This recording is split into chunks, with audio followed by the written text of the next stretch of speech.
of Evergreen, Indiana Executive Committee. I want to thank everybody for coming today and welcome.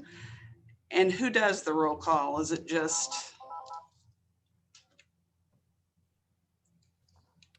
Do we do a roll call? Well, it says roll call and welcome on the agenda or the minutes. We have traditionally done a roll call for committee members to make sure that they go into the minutes correctly. Yes. Okay. Okay. Okay, and I guess Jennifer, note the members who are here, and we do have guests. Looks like Courtney Brown from the State Library, Stephanie Asbury from the State Library, Cheryl Dobbs from Greenwood Public. Say if you are a guest that has not already been mentioned, if you can make sure to put your name and your affiliation in the chat box so that that can be documented for the minutes. Okay. Keith did email out the draft agenda. Is there a motion to approve the agenda as sent? I can put that up on the screen if that would help. I probably should do that. Let me do that. Please. Okay. There. Is that visible, large enough? Yes. Splendid. Yeah. I'll entertain a motion to approve. I'll motion. Scott's moved. Is there a second? I'll second. This is Winnie. Winnie seconded. It's been moved and seconded to approve the agenda. Is there any discussion? If not, those in favor say aye. Aye. How do you do it on Zoom? Just your hands or aye? I'm not sure which. Anyone opposed? Okay, it's been approved. You also should have received the minutes, which is what I was looking at when I was looking at roll call and welcome, attached to the agenda as well. Yeah, the minutes are fairly long. I'm not sure if I can get them all on screen so that they will be visible, but gosh darn it, we have to try. I'll entertain a motion to approve the minutes as submitted by Jennifer.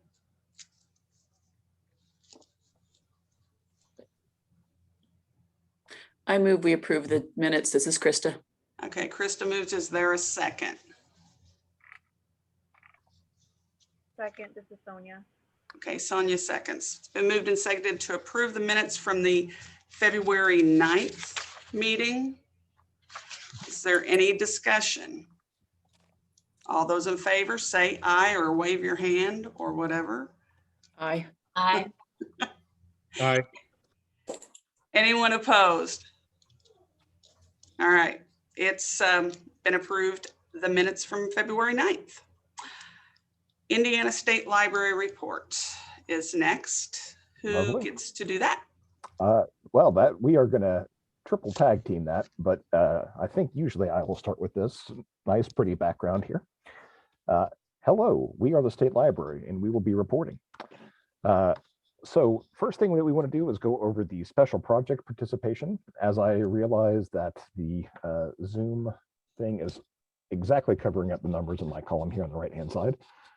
We now have 77 libraries that are participating in transiting media. So that's having their transiting video discs, transiting CDs, and transiting video games. Fine-free libraries has been a pretty big jump recently. We're now up to 43 fine-free libraries. 2 of those are juvenile fine-free and 8 bookmobile fine-free libraries. So all told, we are, if you just, there is some overlap there. So there are some libraries that are counted in both fine-free and bookmobile, for example. But those numbers are looking good. Auto renewals, we are up to 79 libraries. So if any library wants to be the 80th to be in the auto renewal, feel free to let us know and we will get you further down the path there. Training report, and this is where I will hand things over to Ruth here. You want to, I'll just tell you when to move through here. So we are in the midst, obviously, of April, and April is when we do one quarterly round of the Evergreen Fundamentals Skills courses. We have already done circulation, holds and transits, and local administration. And starting on Thursday, we'll start cataloging training as well. I did want to highlight that we do eventually, because when I say we, I mean I, put up the recordings for those training sessions on the YouTube channel. So that is a link in there. And I'm not yeah, if you want to just go ahead and click out to that, and you can kind of see what is in there. And some of those things may disappear as updated things come online, but some of them I'm choosing to keep around for other reasons too. So those are all kind of in there. So it's a pretty big catalog of things, keeping in mind that the older stuff is going to be from earlier versions of Evergreen, but all of the ones that are up there are for the web client. So there's nothing that is from the old ZoolRunner client. Okay. Heading back, we also started our interest groups. We have had a session of both the cataloging interest group for Evergreen, Indiana, as well as the reports interest group. The cataloging interest group is going to be once a month, and information will continue to go out about those dates in the Evergreen, Indiana update that Keith sends out. And then the reports interest group is going to be bi-monthly, and there's going to be a strong training component to each of those sessions. So if you are interested in reports, as I know that specifically people on this committee, but then also others are, it would be worth your time to at least pop in, see what's going on, and ask any questions that you have. The next one for reporting will be in May, I believe. I don't know, though. I'd have to look at my calendar right now, and that will go out in the updates as well. I will be sending out a call for proposals for sessions for the Evergreen, Indiana Annual Conference, which is set to happen in August the 26th, if I remember correctly. And so we will start soliciting for people to lead sessions there. We're looking for between 9 and 12 sessions for that. And we'll talk a little bit more in a few minutes about those people who are going to also be helping to select the sessions that will be submitted when we talk about the conference committee. And I put the submissions are due June to early July. That's going to be kind of flexible depending on, well, how many we get right out of the bat or right out of the gate, and then how other things are going and how the whole timeline for getting the conference put together goes as well. So we'll try to be flexible as far as that submission due date goes. And I am also excited for anybody that has ideas about panels that they would like to see, but not necessarily that they would like to present on. Absolutely. Yeah, that will be part of the submission thing. Yeah. Submission form. Mm-hmm. All right. Development report. So the Evergreen Indiana app is rolled out. We are still in the process of getting a self-check module in the app so that, much like patrons can do, sorry, I just saw Scott's note there about self-checks. Yes, please, let's do self-check every year, all the time. Never stop talking about self-checkouts. Self-check module in the app would allow patrons to check their own books out while they are browsing, much like you can do at a lot of supermarkets now, where you take the handheld thing and scan barcodes as you go. So that is still in the works with CW Mars. We do have the East resource page link. I know this was something that I can't remember if Anna got this.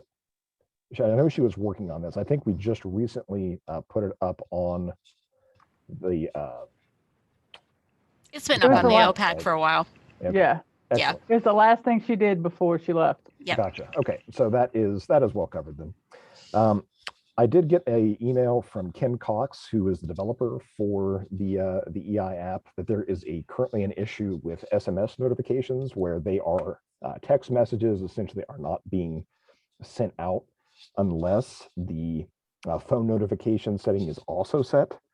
So that is something he currently has a bug fix soon coming for that. That's going to be, he's going to create a build 2.3, and that will be in the beta channel in the Google Play Store. And this is, I believe, specifically for Android, if I'm reading his email correctly. So once that is fixed, it will be pushed into the main version. But right now, that fixed version will soon be up on in the beta channel. I have not heard any, like, if there have been any like super complaints about this, I haven't heard about them. This is just something that he reached out and said, whoops, found a bug, we'll fix it. And there's no, because he's picking it up and fixing it, there's no invoicing or development or anything here for that. The holds type editor, this is something that I need to reach out to Adam Bowling at, is it Emerald? Yeah, Yes. at Emerald about. And then the cover art uploader, I have a bunch of conversations that Anna Gobin had with some of the Catalyte different, and and Equinox. Yeah, about, so that is something that I have the those conversations in my mailbox, and I have not yet gone through and tried to decipher these ancient relics as they were and try and pierce through the veil of madness. But that is something that's on our radar here, being able to allow individual libraries to upload their cover art. I don't have an exact number for how many tickets we get a week requesting cover art uploaded, but it is like at least 4 or 5 every week. And that would be, it's usually not for like books. It's usually for like, we want to circulate this chainsaw at our library of things. Can we please, what is the ISBN number for a chainsaw? It's not actually going to any particular cover art. Yeah, it's totally appropriate, all of the tickets that are coming in. Yep. It'd be really helpful if, as you are expanding your library of things and your realia and all that stuff, that Right. your catalogers would be able to manage that their own selves. Just so. Okay, the fiscal report here. Oh. I I think Yep. I think that you missed some slides in there. Oh, I know what it was. It's that one was hidden. Yeah. Do you want me to unhide that one? Yeah, if you could, Oh yeah, absolutely. since we pay the money for it, let's definitely talk about it. My apologies for that.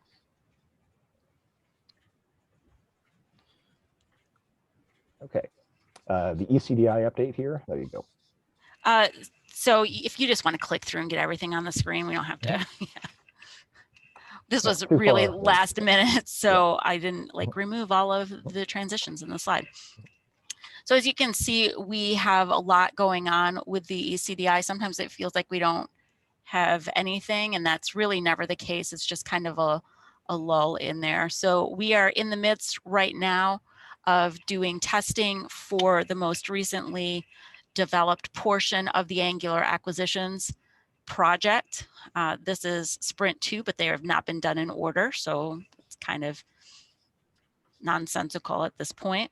All of the administration pages have been rewritten into Angular. There's some new functionality for that, and we're pretty excited that there's the possibility that we'll have a significant portion of the acquisitions done and into the 3.8 release, which will be in about 5 months or so. the latest, oh, I don't want to skip ahead here. So one of the things that is an ongoing issue for me as I'm using the interface, and I don't know about you, is the fact that the item triggered events log does not work if you go into the details view for item status. We are at Evergreen, Indiana, what is considered a large data site, which means we have tons and tons of data that's going through all of the time. And what that means is that certain processes time out and just don't work. And this is one of them because there is a lot of data that is involved in those events logs. So that is a project that we partnered with Pennsylvania, Evergreen, Pales, Spark, to do. They initiated this project by having development done to fix the user triggered events log. And it was at that point we said, hey, but there's also this other triggered events log. So what about the item triggered events log? And so this is work that's being done with Equinox, and they added that on there as an additional development project, which the ECDI picked up. And so we hope to be going into testing for that soon. One of the challenges that happened is that because the original project was not an ECDI managed project, it was something that Pales, although they are an ECDI member, they went to have developed outside of their membership. And so anyway, it was a new person that kind of inherited the project. They came in the middle, and they didn't understand what testing the software feature really meant and how it needed to be managed. And so they didn't. And so they didn't test it, and they missed the window. And so what is going to happen is that when the testing opens for the item triggered events log, which is an ECDI managed portion of that project, we're going to wrap testing in for both of those things. We're going to test both the user and the item triggered events logs. So I'm really excited just personally as I'm working in Evergreen to have that fixed and that functionality in the client so we can go there and we can get a much more accurate view of what is happening at each step in the software for both our user accounts as well as our item records. This also has implications for like circulation managers and frontline staff as well, because it used to be once upon a time that you could go and look at an action trigger and see whether or not a patron, for example, Right. was sent a phone call when a hold was available. Right. So, you know, when the patrons ask, well, I didn't get a call for this, you could use that action trigger to see, well, we see that this call was made on this date at this time. And that's exactly what this is the ability being returned through the web client to accommodate some of the performance things now that we're going through a browser as opposed to a desktop application, which is what we were using previously with the Zool Runner. And even in the desktop application, because there was just so much data, it was not elegant to load at all. No, we kept getting members, which is fantastic. Yay, members. But with all of them came all of the data points and everything there. So we're going to get that fixed. And we look to have that hopefully in testing by sometime next month, potentially even the end of this month. The latest release of Evergreen just dropped yesterday. And that is the stable version of Evergreen 3.7. So it's out of beta, and that is pretty exciting. And I believe there was also a release for version 3.6.2 as well. So the ECDI is going to be a champion level sponsor. We will be the platform sponsor for the Evergreen International Online Conference. That means that we, well, I guess the thing that it means most is that we're paying money back in to support this project that we use every day. What it means for an exposure standpoint is that our logo, it has pride of place on all of those pages that were mentioned as the organization that is sponsoring the platform throughout the entire conference. It also includes 2 conference registrations. One of those is going to be for me. And then the other thing that you'll see down here is the ECDI committee is going to take that other registration and use that as a scholarship to be awarded to an employee at an ECDI member organization. So that's something that's going to go out with Keith's next update, is the link to a form for somebody in your organization or another Evergreen, Indiana member library to apply for that scholarship. Now, it's not only going to be Evergreen, Indiana, it's going to be any of the ECDI organizations, and there are 9 of them. And we're really encouraging people who would have never attended the traditional face-to-face conference because of cost, because of time off. Maybe it doesn't seem like it's essential to their role in the library or something like that. Because this is going to be an online conference, and so we don't have to worry about accommodations and all of those things, we're really hopeful to get to use this to encourage somebody who would not have attended otherwise. So the form for that will go out in the next update so that we can, the committee will then use a random but weighted selection process, and we'll try to be as transparent about that as possible. And just to note that there will also be multiple sessions at the online conference being presented by ECDI committee members. I know at least 4 of them will be by Lynn and I. And Lynn is going to be presenting a pre-conference, which is an extended session. It's kind of, we like to tell people, if you go to a pre-conference, you're going to be in the room with the expert, and you're going to have some extended time with them to ask questions. And she's going to be talking with Blake Graham Henderson from Mobius in Missouri about the new platform for Evergreen documentation, and then how to contribute documentation as well. And so there will be a lot of representation from people that you know there. And that's what I have for the ECDI.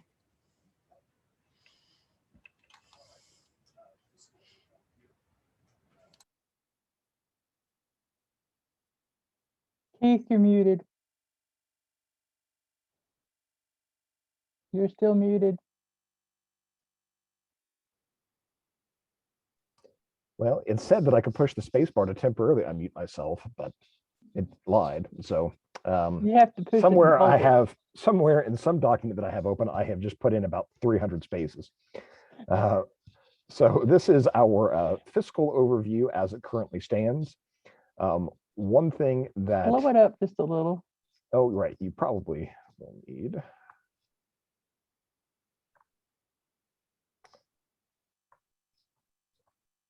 What's the biggest I can make it without going over that? Is that viewable there? Right, so this is our balance as it currently stands. This has not changed. We haven't done much in the way of purchases since the annual meeting, with the exception, and this is not listed in here because it hasn't gone through yet, for our equipment and software. We have purchased, or we have placed an order to have 2 more servers purchased. And the total for that is going to run a little bit over $50,000. I think it comes out to around $56,000 and change. So this is something that with Judy's permission, we would like to take $10,000 from a, what's the word, a provisional fund? Contingency. A contingency fund, thank you, to cover the additional, to cover the overage, that extra $6,000 that is in excess of our $50,000 budget for the year. And this would cover, essentially this is to purchase a server that we did not purchase last year. So that's why we are using more than is budgeted for this line this year. We're getting caught up with that here. Yeah. Keith, 'cause I the have a first- question for you. Yes. The hosting Mhm. where it says tentative, do you know what that refers to? Is that the data center I contract assume money? that is data center contract money. That is as near as we are able to figure. I would have to look through. I think hosting includes the SSL certificates, the data center, Mhm. anything that like are entering anything like network usage or something like that, that's not included in other charges. But we're not entirely sure. We're not entirely sure. Okay.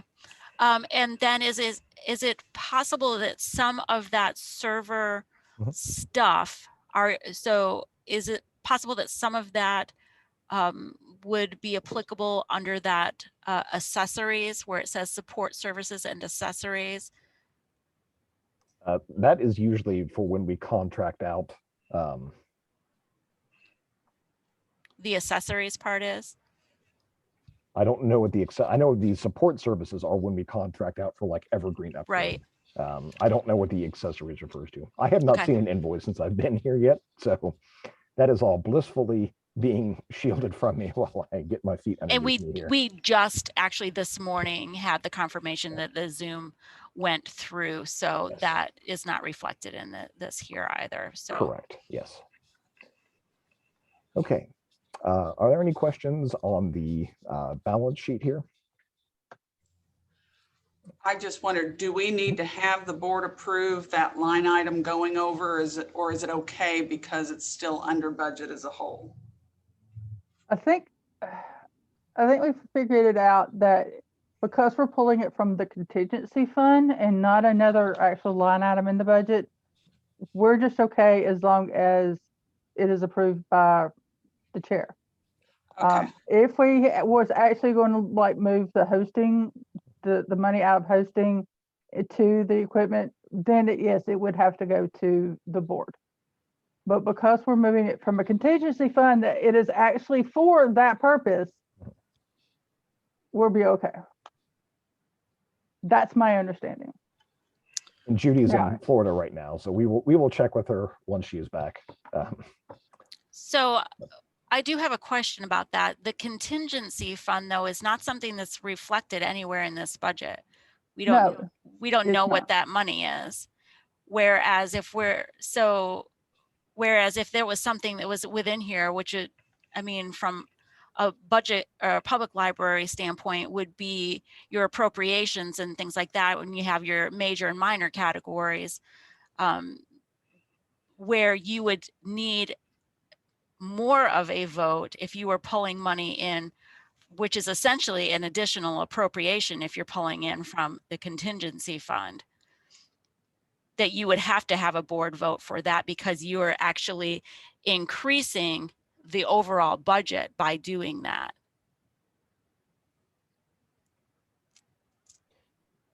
Nancy makes a point, and it was the exact same idea that I had, so I will champion her as this idea. It seems like it might be a good idea to have a motion and not need it, than to not have one and find out that you needed it.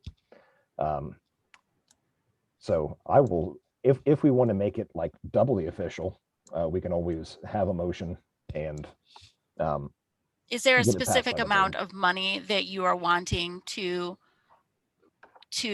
add to this line item from the contingency fund? 10,000, isn't it? Yeah, that is what we asked for. Yes. Okay. Okay, since the cost of the new servers is $57,669.32, and we currently only have 50,000 budgeted, would someone like to make a motion that we do take $10,000 from the contingency fund to cover the overages? I would motion. Okay, Scott's moved. Is there a second? I'll second. This is Woody. Okay, Winnie seconded. Is there any discussion? Any more discussion? Okay, all those in favor say aye or wave. Aye. Aye. Aye. Anyone opposed? Same sign. No, that's been approved and it's in writing, so. All right, thank you. And we'll let Judy enjoy her break and not ambush her with that when she comes back. Thank you. All right, are there any other questions on the budget here? All right, hearing none, I will jump back. Okay, move on to the subcommittee reports. First committee report would be cataloging, and I think Monica Boyer has joined us. And my apologies in advance for not reaching out to the chairs of the different committees. This is my first time running a meeting, so I'm learning as I go here. So I put some things that I could parse, which the cataloging committee is it is comprehensible input to me. So I can understand hotspots and I can understand updating manuals, but I will let you, Monica, feel free to put in as much there as you like. Okay, I think that generally covers it, but I made a few notes to be a little more specific. Yes, with the hotspots, the committee discussed at the last meeting how hotspots should be handled. Previously, a lot of libraries in the consortium were able to use the same record as other libraries because we all had the same model of hotspot. But as libraries are getting second and third batches of hotspots, they're getting different models and brands. So that created an issue. So what the committee has decided that it is our recommendation for each library to have one record for their hotspots and no other library on that record. Then they can use that to make it match their hotspots. And as well, we've also heard some talk about some hotspots not being usable in certain areas because of the coverage. And so they can note that in their library's hotspot record if they need to do that. Keith said that we're updating chapters. We're in the process of updating and changing some things in the procedures guide. We're still working on parts for mixed media, things like books with a CD or books with a DVD. So we are working on writing that and hopefully we'll pass that at the June meeting. Talked a lot about series at our last meeting. One, we had someone in the consortium bring up the issue of series that have two different authorized headings in the Library of Congress subject headings, which is irritating. So we are, Britta Dorsey is writing up some procedures we discussed that at the meeting and she's going to write up some procedures for the next meeting for us to put into the procedures guide. We also discussed series information with regards to manga and audiobooks. The audiobook discussion we tabled and we're looking into, Lynn is looking into how to deal with that. Oh, you look like you know what's going on, Lynn. No, I don't. It was on my list to remind you that you're supposed to be doing that. We've got some issues with series statements with audiobooks because some series statements with audiobooks indicate that they're audiobooks and then they don't collate with the regular print books. So if a patron looks for a series, they might only find the print or might only find the spoken word. And so we're looking into getting that. Lynn is going to look into see what Evergreen can do for us to help us fix that problem. we also discussed manga. Currently, for those of you who are familiar with manga, they frequently have one title and then a number after them. And for as long as the Evergreen Indiana Consortium has been, the committee has allowed that either you can have a separate record for each volume in the series, so that you do a search for the series and you get a separate record for 1, 2, 3, 4, and 5, or you put everything on one record and everything in the series on one record, and maybe indicate using your call number which volume is which.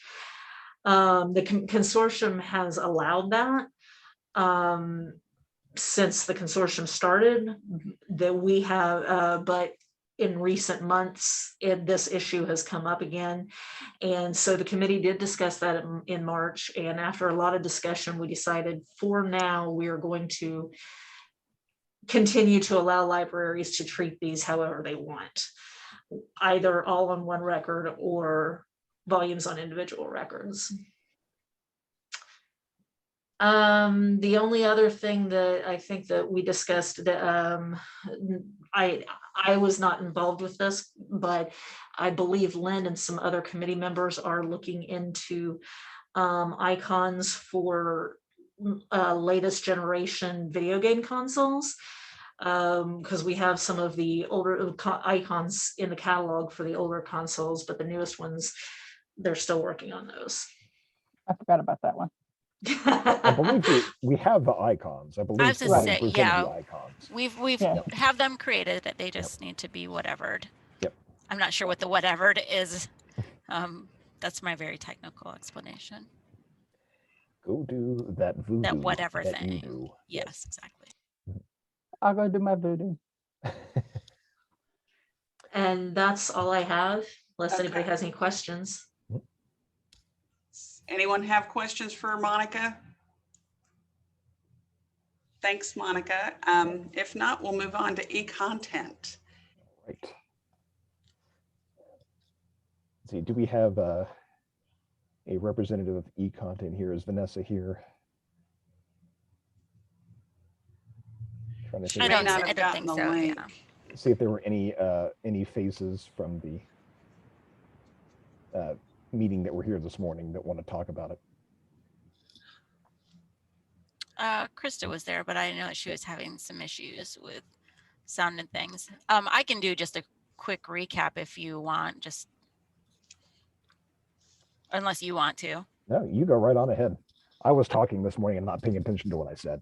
So There wasn't a whole lot that actually happened. Definitely not in terms of actions, just some reporting back on statistics out of the Gale resources, being legal forms and Chilton, and conversation about how the statistics can't be broken out by library, which is a bit of a frustration to everybody because of the way that that is set up and the way that patrons log in. Then there was also Mary Glazier just sent us some information about a resource that they are looking at Plainfield. It's called Comics Plus from Brodart, and she described it as a pretty cool supplement to those things that are available through Hoopla. We did also talk about something that you will likely hear if you are a library that offers Hoopla to your patrons. You have probably already heard about Hoopla Flex, which gives libraries the opportunity to add to their simultaneous use offerings through Hoopla, and also provide one user, one copy content. They are hoping to, and by they, I mean Midwest Tape, to introduce a consortial type implementation of this platform. And so we had some discussions about that. They're still getting their ducks in a row for sure, but also reaching out to libraries and library organizations about that. So that was another discussion that happened. And then, as you can see on the slide, we had conversation about the online book club. So, oh, and information that Keith will be sending out a call for potentially new participants in the Gale courses group. Yes. Currently, we have 9 libraries that are receiving discounted access to Gale courses. And so that email will go out relatively soon if you are interested in adding that resource to your library's offerings for your patrons. And then I think that renewal is the 1st of June. It may start the beginning of July, actually. It's July, I believe, is So when that actually. You'll see information about that coming up. Correct. And that's about it. Okay, does anybody have any questions on the e-content for Keith or Ruth? If not, thanks. We will move on to patron services. Okay. I don't know if there is anyone here from patron services. If not, I will just go ahead and present on patron services, because this was the first meeting that I actually led, so this is seared into my memory here. Oh, I actually need to have that, because this actually requires a vote, so I need to get a document pulled up here. Bear with me. We met at March 16th at 10 a.m., which coincidentally was also when we were in the middle of going live with Sheridan Public Library. So that was an exciting day. One of the biggest things that we covered was, let's see, yep, two major things we covered. One, we noticed, and this was born out of a ticket submitted by Rushville Public Library. Their library, when they entered the consortium, wanted to have a lost item processing fee, I believe, of $1 instead of the standard $10. And as a result, what we found is that when a print notification letter was generated for lost items, we found that regardless of what a library set their lost item processing fee to, that $10 item, or that $10 processing fee cost, was hard coded into the template. So this would create situations, for example, where you would have a item replacement cost of $10 and a processing fee of $10, but a total cost of only $11. And so I may work in a library, but even I know that math doesn't add up. So what we proposed to the Patron Services Committee was rewriting the template, and I will go ahead and show that here. New share. You're muted, Ruth. This may be something that look through this here. I don't know if this has been sent out to the executive committee yet. Yeah. I know that there will need to be a vote, but I didn't look in the agenda. Has that been added to new business? This was just part of the Patron Service Committee report. Is that something that we should do in the new business as far as adopting this, or is that, because this is something that was adopted by the Patron Services Committee, recommended to be sent up to the executive committee? Does that need to go into new business? Yeah, if the executive committee is going to vote on it, then it needs to be a new business. Yes. Okay, then we will revisit that shortly. But it's definitely worth going through and talking about what those changes are for sure. And nice Emperor Palpatine. Yeah, I made this initially during my mock-up, and then it wasn't until about a minute and a half ago I realized that I never really updated this for display in front of the executive committee. So please enjoy. This is not a real title, by the way. So that essentially what we would be doing is on the old notifications, right about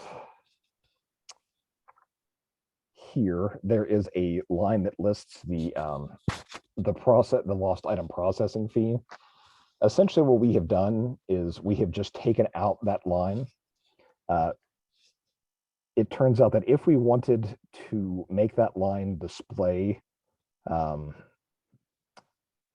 the actual processing fee that the library had set, we would have to go in and make changes for each individual organizational unit, which is prohibitively difficult. And so what we've done is we've removed that processing fee line because it was hard coded and inaccurate. And essentially, we're just the lost item notifications will now just display the cost to replace what the item's actual price is and the total cost. And then we've updated the wording on this total cost line to mention that it includes overdue fines and processing fees.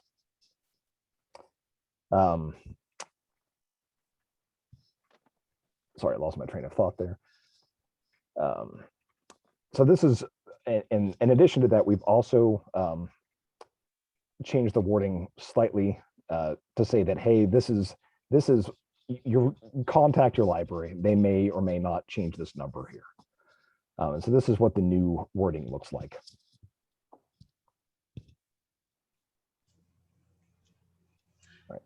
Okay. Since we're here, do we want to go ahead and vote on it at this point? Since it's right in front of us. So no, there's no one here on the board that the EC that serves on patron services. Would anyone else like to move that we approve the change to these notices? I can probably go through and see and pull up an old notification. So you can do a side by side if that would be helpful.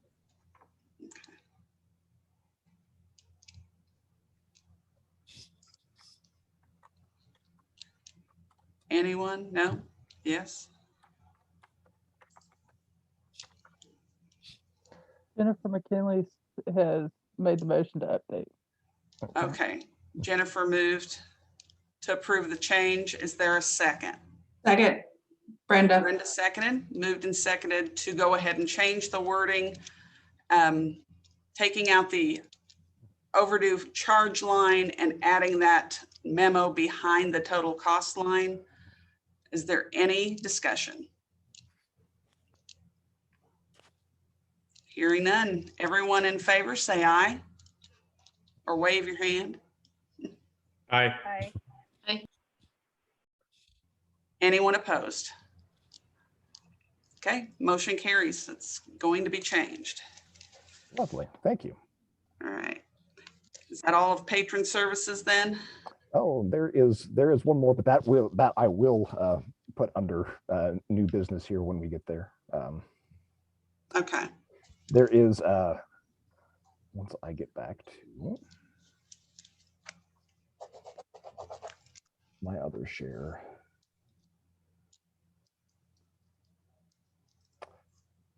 Lost item notifications.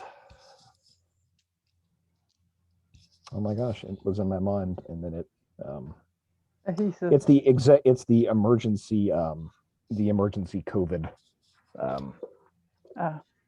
right. This was, and the reason this slipped my mind until now was the vote on this just finished last Friday to get this ready here. So I will get that prepared and we can hopefully add that to the new business section here.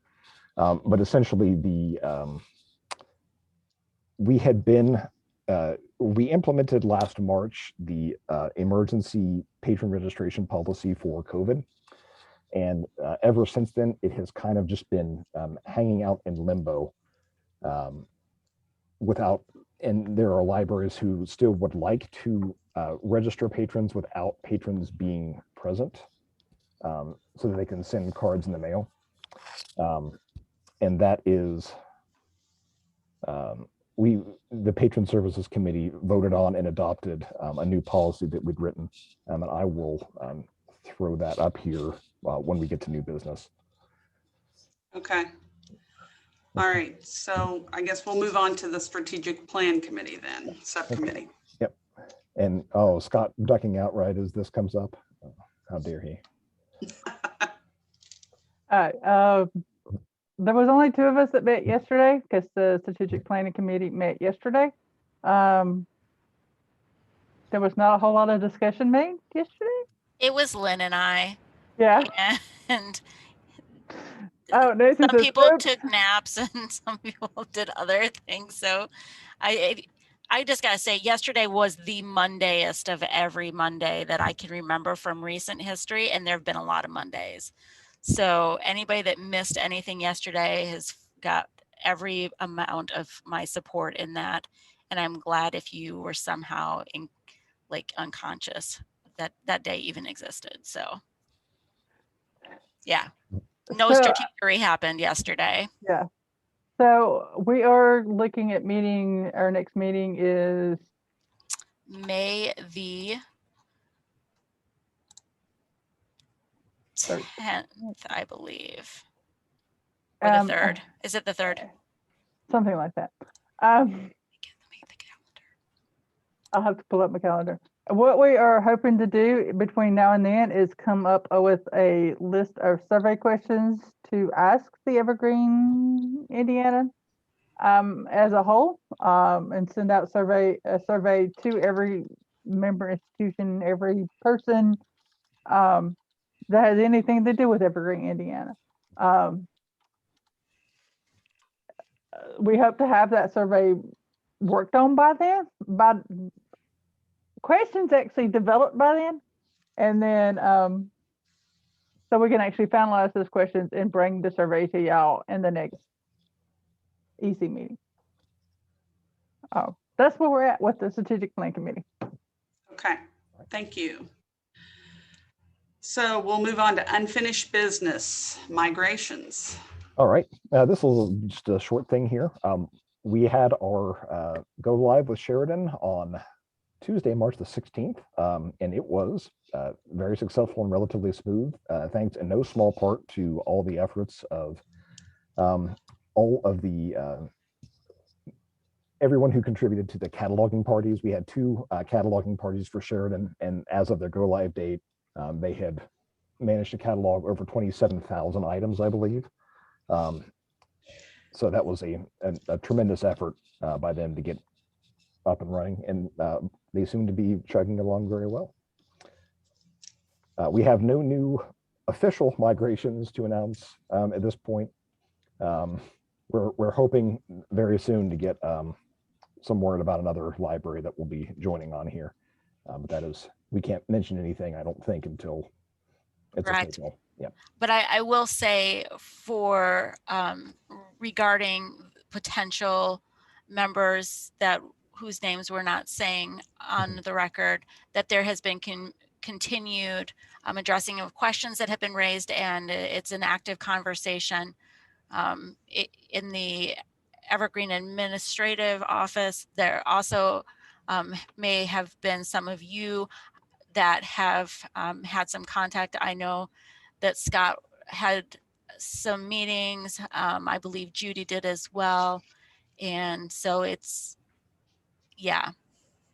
So it's not something that we feel is going to fall off of the radar at all, but there are some continuing conversations about all of the intricacies and everything that will need to be managed. Indeed. Okay, Okay. thank you. Good. All right, then moving on to the annual conference. All right, so Ruth has already done us the favor of talking a little bit about this, but it is going to be a one-day conference this Thursday, God, I hope not, August the 26th at the Fort Harrison Conference Center. And then I assume this is the committee volunteers link goes to a form that Ruth is putting out there, probably even as we speak, to ask for volunteers. She can either Put it over there in chat. Okay, lovely. It's very simple. It's just a name and an email. So Okay. that way I can wrangle. If you are interested in helping, it will involve proposal selection, some day of coordination, and really whatever the committee decides it wants to stretch itself into. It'll be a nice year to inaugurate an Evergreen Indiana Annual Conference Committee, because it is going to only be one day this year as opposed to the normal 2-day, which would be a little bit more, would require a little bit more coordination. So this will be a nice opportunity. If you have people in your organizations that you would like to have put themselves forth, this again is some place where we may find some additional participation among our membership that perhaps they can't serve on a committee or they can't do these things. We'd really like to get them involved in some manner. So if somebody comes to mind, either nominate them if you have the power to say you have to do this, or encourage them to sign up themselves. And there's not a form on there, so I won't know which one happened. There's not a question on there. Lovely. Okay. Is there any questions or comments about the conference from the EC? If not, we will move on to the 2021, I'm not sure how you say that, scholarships. Yeah, the abbreviation was like evil gifts or something like that, which sounds ominous, but it really isn't. So back in February, I want to say, the executive committee voted to take the $7,000 that we have traditionally budgeted to send a handful of Evergreen Indiana members to the Evergreen International Conference. Usually that is a fairly hefty expense because it is, the scholarship is meant to cover travel, a hotel room, meals, and that sort of thing for the duration. Because the conference is online this year and much, much less expensive, the committee graciously agreed to open that up to allow for more applicants to take advantage of that. So we put out the call for anyone who is interested in joining the Evergreen International Conference this year to go, that we could pay for out of our $7,000 budgeted amount. And this is different from the one freebie attendee that Ruth was talking about earlier. That's through the ECDI. This is actually money that we would be spending from the Evergreen Indiana budget. So all told, the application deadline has closed. There were 11 applications, and I will go ahead and throw those up here. So these are all of the folks who are interested in going. And there is both a conference and pre-conference that you could sign up for. The conference is $55, $75, and the pre-conference is $50. That is correct. So these are the applicants, and whether they are going to both the conference and the pre-conference or just the conference. And can everybody read this? I can, these are the statements saying why they wish to attend. I could read these off if you'd like. Can everyone read them okay?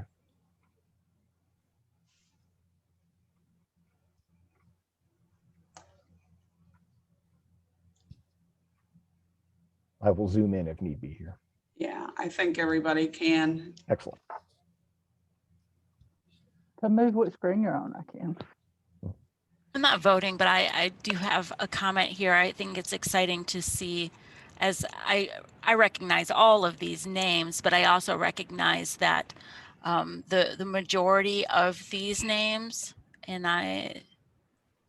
there are only a couple exceptions to this, have never been to an Evergreen Indy or International Conference, and that's really exciting to me.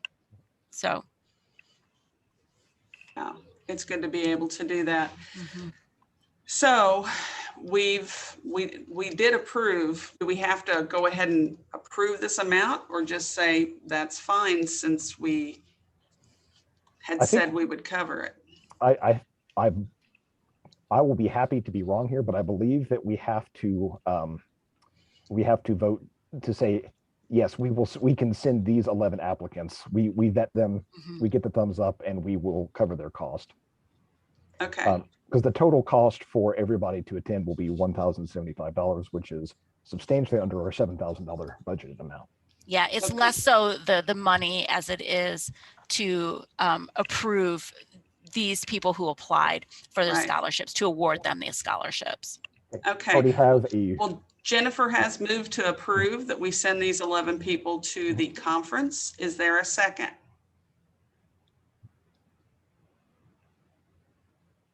From Second, Brenda from Hagerstown. Brenda seconded. all right. Is there any discussion, further discussion? If not, all those in favor say aye or wave your hand. Anyone opposed? They're approved. Hey, all right. Well, that is exciting. I will look forward to seeing them there this year. Okay, the next thing is committee nominations. So this is less of a more or less a rehashing of what we talked about at the annual meeting. I have spoken to all of the candidates for the upcoming committees, the upcoming committee elections. They have all agreed to that they noted that they are able and willing to serve on a committee. And so this is just to cover that I just have slides that demonstrate that what each open and available seats are, and noting that for each available seat, there is at least one candidate from that class of library that could fill that seat. So for the executive committee, we have class A and C covered, and there will be some competition for class B there. Similarly, for the patron services committee, we will be able to fill the class A seat, both class B seats, and then both class C seats will be covered. I don't know if, and then we have two, the cataloging committee and the e-content committee do not, there can be up to, so long as there are not too many people on that committee, so long as these individuals get a majority of votes, they'll be able to come on without any difficulty. And then I'm working on getting the ballots created. I want to have those created, printed, mailed by next week. I believe we need to allow a month for the voting to happen. And so we would just need to get those votes returned and tallied in advance of the next executive committee meeting in June. Okay. All right. So do we need to move that nominations be closed and to accept the slate or not? We have already accepted the slate at the annual At the annual meeting, that's At right. the annual Okay. meeting, so we are in good shape. I just wanted to have everything broken down so we can see that we are good to. We do not need to take any further action in terms of wrangling potential nominees to fill seats. Yeah. Okay. Yep. Cool. All right. Does anybody have any questions about the process? If not, we will move on to Patron Point. All right. So this is an exciting one, and one that I've been looking forward to talking about for a long time. I started back in February of 22nd, and by about February the 25th, I was already feeling the effects of the Patron Point effect here, as it were. So we have, there are 4 libraries, I believe, that are currently subscribed or were subscribed as of last week, as of early last week to Patron Point. And there have been some difficulties we've been having with the vendor. To my knowledge, they have not approached Evergreen, Indiana directly to see how their product works and whether it would be a good fit for libraries. And my impression is that they may have, they may be in a position where they have oversold and underdelivered what their product can actually do when it comes to Evergreen compatibility. Initially, they pressed us very hard to get direct access to the database to retrieve patron data, which from security and privacy standpoints is a very bad deal. I know Lynn has talked to one other Evergreen consortium, and Patron Point approached them and asked to do the same thing. And their response was absolutely not. We will not give you direct access to the database. So Patron Point has sent, we met with Ted a couple weeks ago, and we found that they have developed a way that rather than getting direct access to the database, we can just send them essentially daily reports or reports multiple times a day. We can schedule reports to be sent to them so they can get the data they need. And that clears the next hurdle there.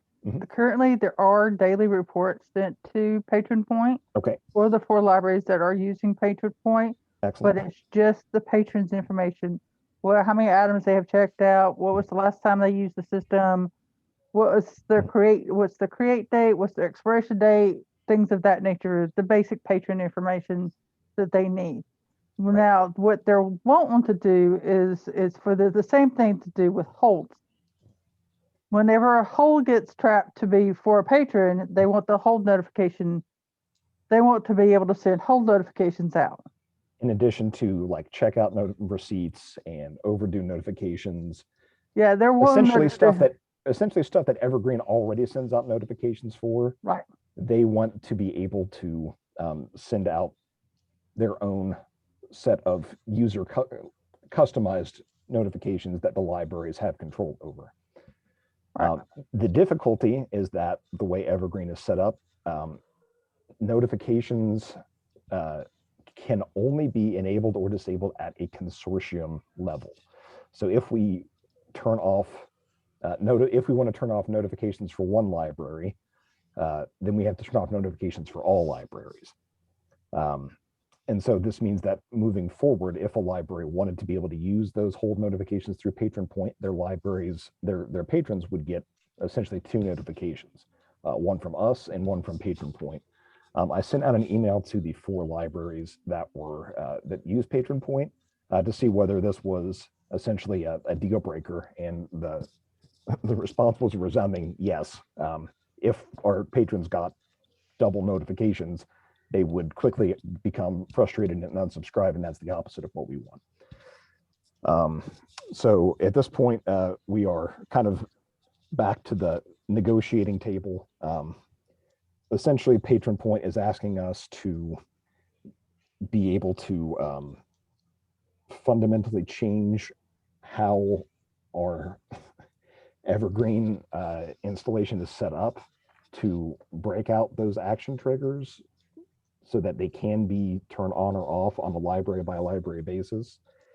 And that is, well, it's a little frustrating to have a vendor keep coming to us and saying, hey, we need you to change this aspect of your system so that we can sell things. It would be like a vendor going into a McDonald's and saying, hey, can you change your kitchen so that I can make gluten-free products and sell them to your customers? But we understand that libraries want to use Patron Point. So I'm looking for any discussion or feedback or guidance here on how you would like me to approach them here. Okay. I know there are a couple people in this meeting who are part of Patron Point. And I actually, when I had seen it on the eContent, I was excited because of course they contacted us. They've contacted everybody. And I was thinking, is this going to be a consortium wide product when I saw that? But now I know it's not. But does anybody from those libraries want to talk about anything, or anybody else have any comments or questions? I do have one comment, and outside of Evergreen, Indiana, only one other Evergreen library actually uses Patron Point. I have a comment. Mhm. Just this is Cheryl from Greenwood. I understand what they're asking at this point for you guys is really hard. But I would say that it's not Patron Point that keeps coming back to you. It's us, the libraries, who want to use it. It's really, Right. that is- I understand that, but and there are other consortiums, maybe not Evergreen, but there are other statewide consortiums where this has been done. And so I was hoping that we could come to some resolution with that. I know that what we're talking about now is a cost item, right? This is going to involve coding to make that change, to make it a flexible piece, whether those forms could be turned off or on. And maybe that's not something we can afford to do or want to do. And that's certainly up to you guys to decide. But it would mean that Evergreen libraries could not have a product that large library systems in Indiana enjoy, which makes it a little bit less competitive, in my opinion, in getting those larger libraries to sign up with Evergreen. So that's my 2 cents. I know it's gotten to a very difficult point for you guys, but I appreciate you considering it. There are a couple things right now that are tangential to this. And so when I say these things, I want you to remember that they're tangential. They are not necessarily, they don't necessarily have anything to do with Patron Point, although they would impact companies like Patron Point and the way that Evergreen, not only Evergreen Indiana, but Evergreen users in a broader sense could utilize these types of services. One of the things that the ECDI has targeted as a priority project has been the development of API access related to, and this is very niche, and I'm going to expand it in just a second, API access for services like Overdrive that would allow them to have limited access to our database to update records. In that case, we're talking about BIB records and to a certain degree, probably something related to holdings attached to BIB records. But as we're talking about APIs, we don't want to make these changes to this really large database in a reactionary way, so that we say, okay, we're going to completely refigure the way that we do our notifications, what our action triggers look like. We're going from one action trigger to 129 action triggers for the same thing. So we want to be a little bit more mindful of how these things scale, because right now we're kind of doing this piecemeal.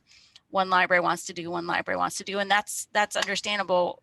It would be really, this is 2 different thoughts. It would be nice to hear from these other statewide consortiums how they're managing it, what ILS they're doing, and if they are using an API. And that's the thing that Evergreen is missing at this point, and something that the ECDI that has been born out of this need for BIB updates has been, why don't we look at a broader conversation about API access to the database, so that it's not just dealing with BIBs and holdings, but also user accounts.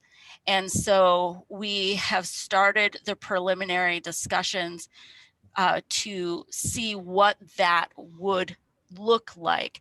What is the requirement for our libraries? What would be a requirement from a security and privacy standpoint? How would that interact? So it is a major priority for ECDI and Evergreen Indiana as a member of ECDI to get that component that you're talking about in place in the software. The unfortunate thing is that it's not a quick fix now. It's not something that we could, like, there are some Band-Aid things that would still take a lot of time, would have to be undone if appropriate coding was done to fix this one specific issue. What we're looking for is that bit that goes in and actually provides the features that are necessary to expand it and make these more feasible, but it is not a quick process. I mean, it would be easily, in my mind, if I'm putting my experience on these projects together, a 2-year process, and that's generous to get through this discussion phase. And I suppose if there was a lot of buy-in, that would also include vendors kind of putting their capital minds aside for just a moment and saying, okay, we're really invested in this being successful. We're going to tell you what specifically we need, and then we're going to leave you alone for a while to actually do it, as opposed to constant hounding. Hey, if you developed that API, I'm sure you did it in your sleep and maybe in between, like never taking a shower or eating again. So that's where we're at. It's not a nowhere place. We are beyond the beginnings of it, but it is still time is the most expensive resource in this case. So I did want to let you know that it is outside of Evergreen, Indiana, but it includes Evergreen, Indiana, and it does relate to this issue with Patron Point, although it is not driven by the issue with Patron Point. Yeah, the development of a larger scale API is something good that's come out of all of this. And that is something that it is, I know it's been targeted by the ECDI as a high priority project. And it was prior to this, but this has added some additional fuel to the fire to say, okay, that was priority, but this is what a priority really looks like. Yeah. So. Yeah. And to clarify, this is not, the biggest issue is rewriting the 126 action triggers for all the notifications of the libraries that are not in Patron Point. That's going to take, it would basically take a few days for us to rewrite every single action trigger. And during those days, there may be people who get duplicate notifications because as we are rewriting each action trigger, it'll take a couple of days. And then once we get all those action triggers, we have to make sure that the library, for those libraries that are not on Patron Point, the scripts are wrote so that Patron Point gets the push notification that says, here are the last 4 hours of host notifications, or here are the last 3 hours of host notifications. I've been thinking about this as a way to fulfill Cheryl y'all's request from us. And we've had several other requests that had to deal with host notifications, and the length of time host notifications were the host notifications, the delay that from the host notifications. Like some people were getting them immediately, and they shouldn't be. There should be a 30-minute delay, and apparently some of that is they're wanting a much longer delay than that 30 minutes that we are. So rewriting some of these host notifications is something that's in my brain anyway, because of other issues that are coming from other libraries, just not the libraries with Patron Point. So yes, it is on, but the whole thing is that we would have to rewrite these notifications for every single library that's not in Patron Point. And then all the extra, not just rewriting them, but all the additional testing and uncertainty that comes with that. You know, we don't know, for example, what sort of extra load that would put on the system. You know, there's we would essentially be doing testing in a live environment, which is not the best thing in the world. Bad. To do. It's bad. Yes. But when you're having to work with these action triggers, really that's the only way you can do it is with the live environment, because you need to be able to make sure the correct action triggers are sent the way, especially when you're having to deal with email. Action triggers deal with emails. Now, with that turn off, like the SMS notifications and things, and Phone calls? No, we would not be touching those at all. It would just be the email notifications that we would be changing. But it would take a few days for us to make sure all those changes were in place the way they were. And make sure, the other thing is we got to make sure Patron Point receives the correct information for them to move forward with getting y'all's the Patron Point notifications out in a timely manner. So where are we at this exact point Well, with? the with- biggest thing is do we want to move forward with changing the notifications, taking that one single action trigger, the way it is now in the system, and breaking it across all 120 some Who are odd. you asking this question to? Are you asking the EC to move for this? Well, I don't know who I'm asking. Okay, mean- well, this is a meeting where decisions are getting made. So if But this is an that's- internal that's- decision, That's the next question. So, My question is, have we asked other libraries if they want to be involved in Patron Point? Based on Well- what they would pay as a consortium? And there may be more than 4 libraries that are interested. yeah, Nancy just put it, is it worth examining Patron Point for all of Evergreen, Indiana? I haven't Patron ever Point has not actually approached this as a approached consortium. Evergreen Indiana's consortium. Now, it may be worth, Keith, you reaching out and getting some information from them about that. That's on. We've been contacted a couple times in about the last day. Patron Point is, to put it nicely, crapping bricks, and they are trying to reach out to get in touch with us and see what's going on here and what they can do. But this is the first time they've reached out to us directly, as opposed to as a essentially on behalf of a member library. I know that as far as there are a couple of competitors, I know one of them is Orange Boy. My suspicion is that with no matter what product or competitor we go with, anything that's mucking about with notifications being sent out or customized notifications being sent out is going to run into the difficulty of multiple notifications per patron. Yep.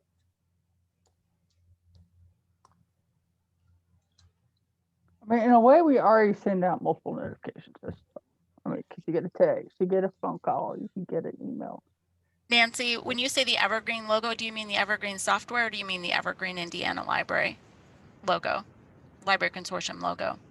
Oh, the software. That's likely because they have had enough conversations. There are Evergreen libraries that are using it, and it should potentially work, especially if they're talking about an individual library as opposed to a shared database. Yes. I mean, it will work, obviously. I mean, it's a pretty simple process.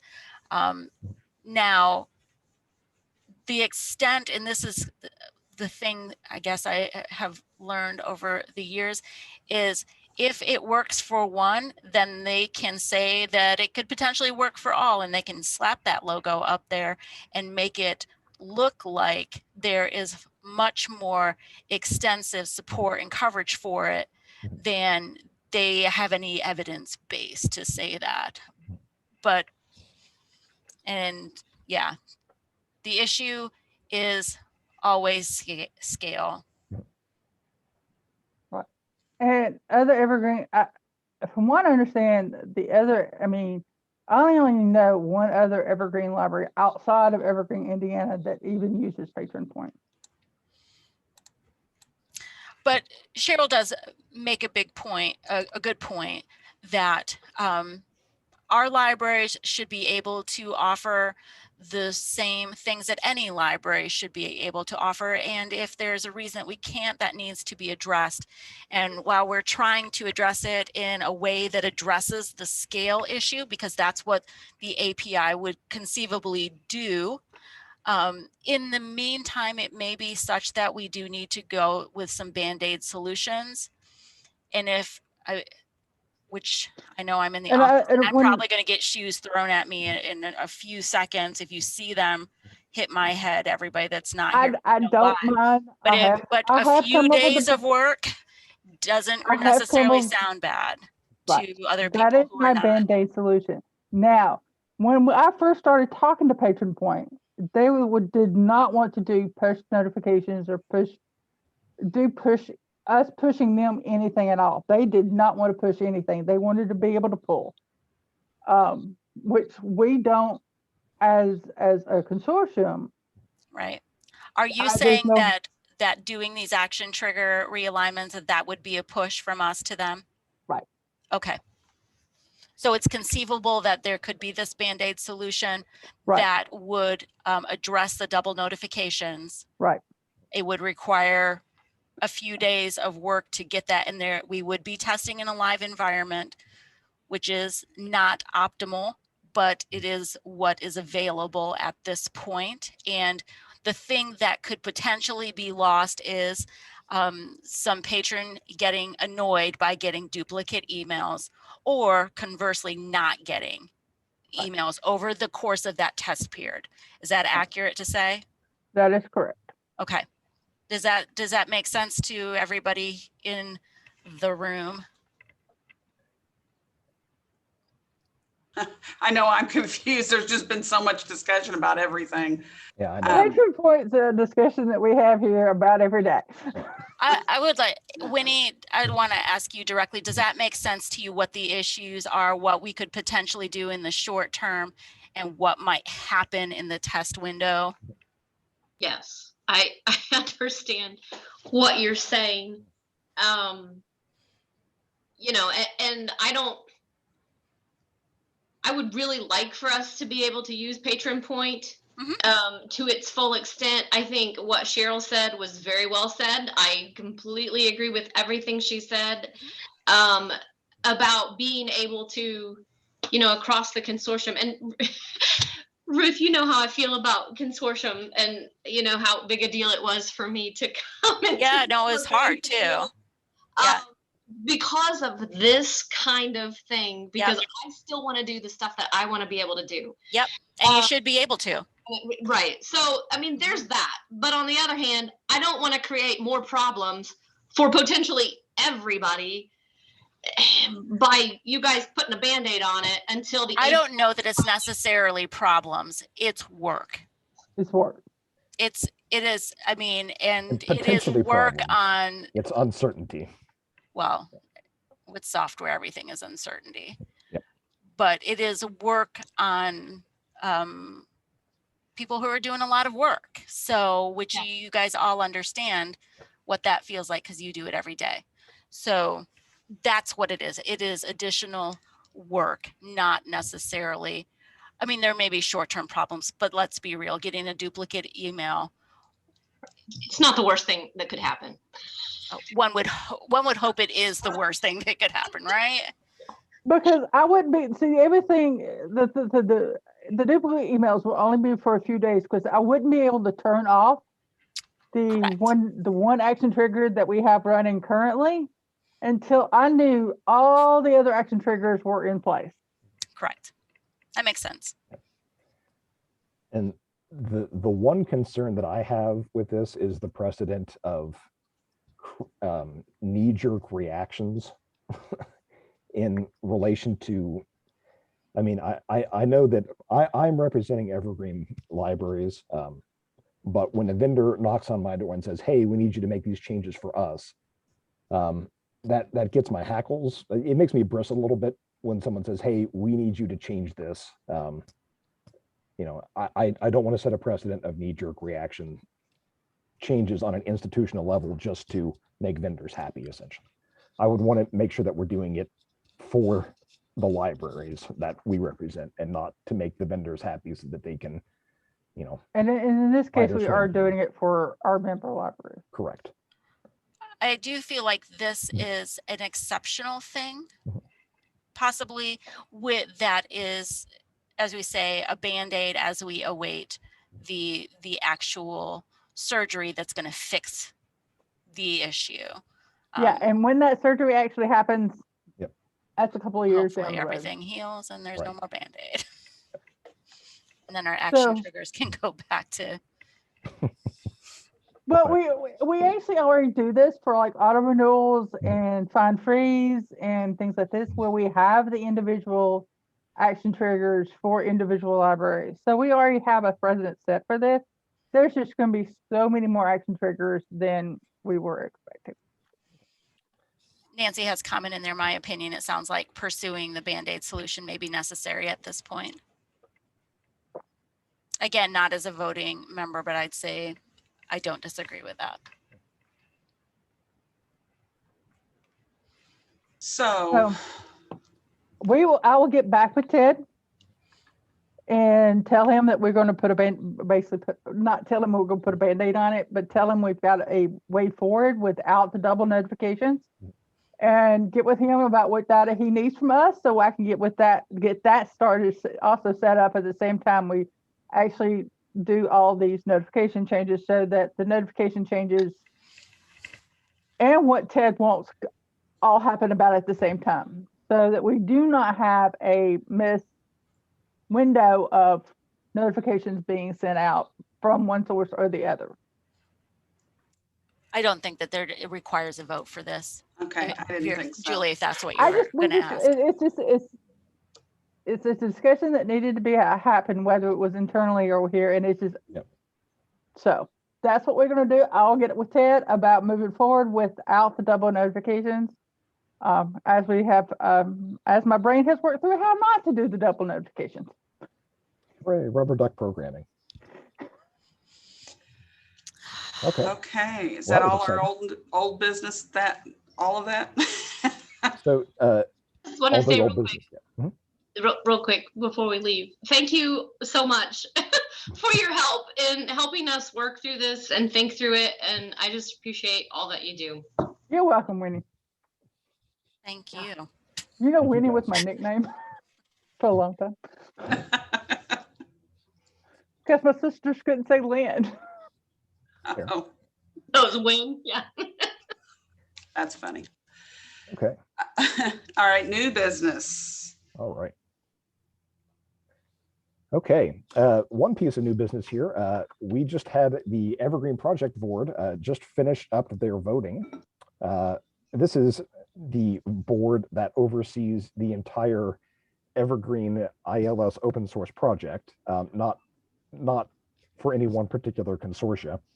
We are happy to announce that our very own Lynn will be serving now on the project board. So hooray, Lynn.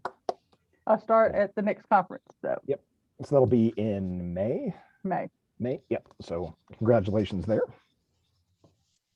I believe Jason and Anna were both on this, and they are both coming off the board Yes, this they are. year. So they are coming off, and we are putting Lynn on. So, Okay, and then as far as new business goes, this is where the emergency registration and renewal policy draft. I initially was going to bring this up during the Patron Services Committee update. Do we need to move Amend the agenda? to change the agenda that I wrote to include Oh. the thing that I am responsible for? well, I just asked if there was, I guess, and is there any other new business Okay, I have And- new business. unofficially? This is what happens when I don't check with committee chairs beforehand here. So I have put into chat the emergency registration and renewal policy that the Patron Services Committee voted to approve. As a reminder, this would allow patrons to use the online registration to register for a card, and would allow libraries to issue that card without the patron being present or having ID present. And it outlines and provides guidance for how libraries should accomplish this so that they can be in compliance with policy.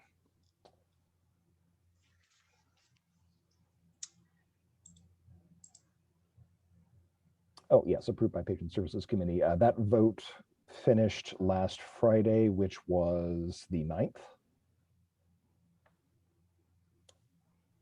Thank you, Ruth. Okay, so you're wanting to extend this or, This is a rewrite of the current policy that okay, was effectively ended. That policy was created to allow for libraries to register cards while they were closed due to COVID. The termination date of that was supposed to have been either, I believe, sometime in May or when the library opened, whichever was later. So for most libraries, that has long since passed. And so this is just allowing for libraries to, yeah, this is essentially a rewrite of that emergency registration renewal policy that will stick around in perpetuity in case such emergency closures are necessary in the future. okay. Is there anyone who would like to make a motion to approve this as perpetual change to our policy? Jennifer has made a Jennifer. motion. Jennifer In the moved. chat. Is there a second? Is it going to die for lack of second? Or is it just is I'll it second. because it comes from a committee? Does it need a second? It does. Yeah. It does, okay. Yeah. Brenda seconded. Is there any discussion? If not, all those in favor say aye or wave your hand. Anyone opposed? Same thing? Nope. We approve that to be part of the policy then. Outstanding. Okay, the only thing left is the announcements. When our next meeting is, June the 8th. Yes, June the 8th, 1 p.m. Eastern, 12 p.m. Central. Location still to be determined. I believe that there are some libraries that are opening their meeting rooms up. So it is possible that we might be able to meet in person, but we will continue to still offer meeting for remote participation as well for that meeting and for the foreseeable future there. Okay. All right. Any further business? If not, I'll entertain a motion to adjourn. This is Nobody? usually what I expect to see. Want to do it So by moved. consensus? Don't everybody rush at once. Make a Brenda- motion to adjourn. Is there a second? I'll second. Winnie seconded. It's been moved and seconded that we adjourn. All right. All those in favor? Say aye. 2:38. Thank you, Julia. Thank you. Thank you. All right. Thank you, everyone, for coming. I appreciate your participation and insight.